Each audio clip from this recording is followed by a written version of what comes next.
Per ordre de l'alcalde es va saber tothom que una fera ferotge del parc s'escaparà.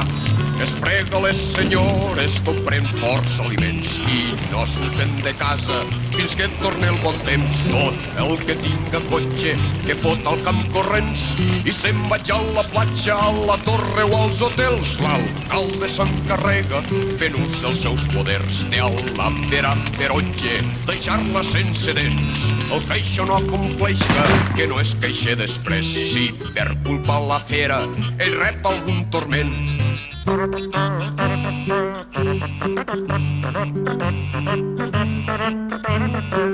Jo que no tinc ni casa, ni cotxe, ni un carret, em vaig trobar aquell dia la fera en el carrer.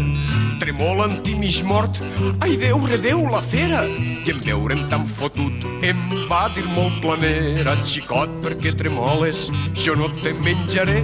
I doncs per què t'escapes del lloc on tens marcat? Vull parlar amb l'alcalde i dir-li que tinc fam, que la gàbia és petita, jo necessito espai. Els guàrdies que la veuen la volen atacar.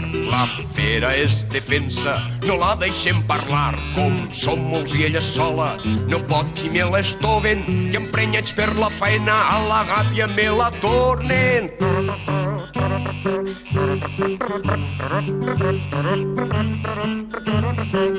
Per ordre de l'alcalde es fa saber a tothom que la fera ferotge ja no ens treurà la son. I gràcies a la força no ha passat res de nou. Tot és normal i maco i el poble resta en pau.